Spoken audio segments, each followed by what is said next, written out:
Hello there, and welcome to Dr. T for today, March the 14th.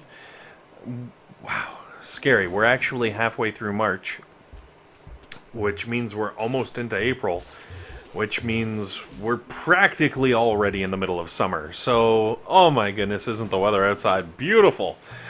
Anyone who's in Canada knows that it's like still 30 below and there's ice and snow and the weather outside is weather.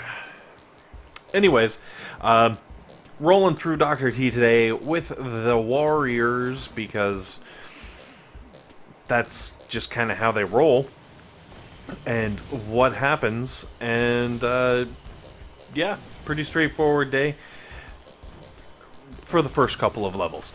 And we'll get to those later levels in a short stack. Because, that's kind of what happens. Stage 2 is really nice. Obviously, Stage 1 I just kind of, charged in. But if you've got really low-level troops and you're really actually legit worried about that shock launcher, throw a shock on it while you approach it. Hopefully you're running, Zooka. And it'll keep your hookah safe. Well, it'll keep your Zookas safe. Your heavies might, get stuck in place, but that's kind of what they're there for. And then stage 2, if you're rolling warriors at all, it is a one shock. You can take out all but one. I think there's a sniper tower over towards the left. Great setup, no problems. Stage 3, I felt bad because. This barrage, I really just wanted to clear out some mines. There's a boom mine there that you got to be careful of and some other mines. And it ended up clearing out the mortar. But in the grand scheme of things, if you can take out that mortar, it's actually really, really handy.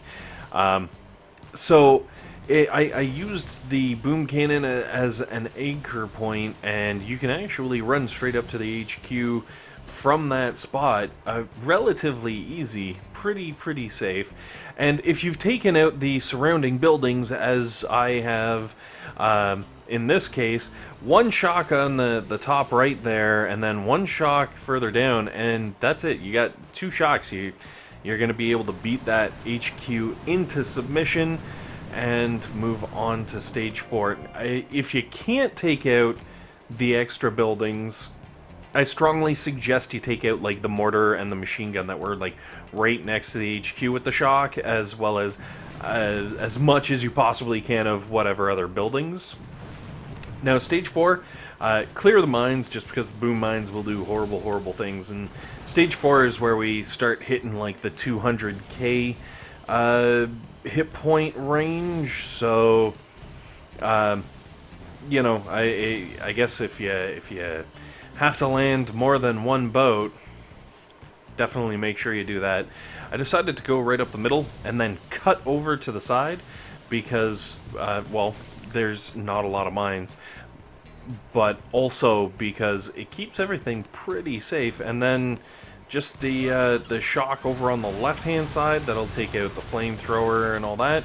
And I tossed down critters on the sniper tower because I'm a Nimrod and I wasn't really thinking. But what you can do is get that sniper tower and the one rocket launcher in one shock. And yeah, you'll probably have the one rocket launcher shooting at you, but not a big deal. Unless, of course, you do have actual critters, in which case you can just throw them over by the sniper tower and it works fantastically. It's just kind of like a force of habit that I saw that and I was like, this is the perfect spot for critters. Let's keep going on. So I apologize if you're out there and you don't have critters yet.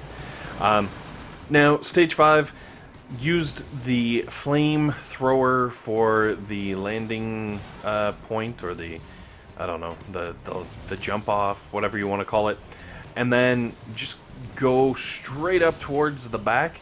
It'll actually take you over one mine, but I think it's a really low level mine. I can't remember exactly which level.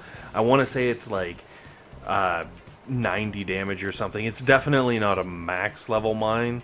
Or at least I hope it's not now, because I checked out a bunch of mines, and some of them I just left because it was wow, that's a level 7 mine. That does no damage. Why would I even worry about that? Also, I went crazy with the shocks. I have no idea why I threw 4 shocks, but if you can throw 4 shocks, you're gonna get a nice easy win on stage 5. I think I lost 1 warrior due to sniper tower, but that's totally a price I'm willing to pay for that kind of loot and crystal payoff.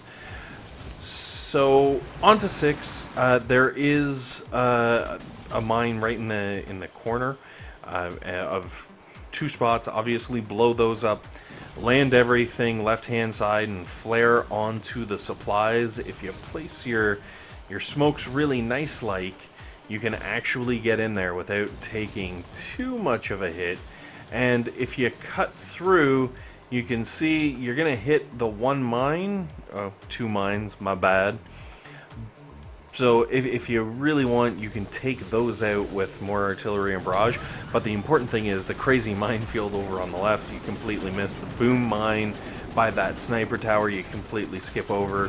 And then it's a 3 shocker. You can throw out some critters, I guess, if you want. And whackety whack whack, you're going to get a nice easy win. I'm not going to lie to you, the shock over that gets the, I guess, boom cannon to mortar and rocket launcher over on the right hand side there, that is a tricky shock. If you are, feeling unsure about it, you can always, maybe friendly challenge a buddy in your task force and give that shock a couple of tries just to make sure you really got it down. Now, stage 7 is where things got, I think, pretty tricky. Trickier than I would say normal. If you run around with the line that I'm taking here, you don't even really need to take out any mines. You can walk all around them. There is one that you'll end up hitting, I think, maybe? No, maybe it was just the fact that I had really bad smoke placement and ran some of my troops out from underneath the smoke. Anyways, throw down some shocks, throw down some critters, and throw down some heals, and you're gonna get a nice easy win. Thank you very much, guys, for watching. Hopefully this has been helpful. Hopefully it's been entertaining. And most importantly, hopefully you guys have a fantastic day.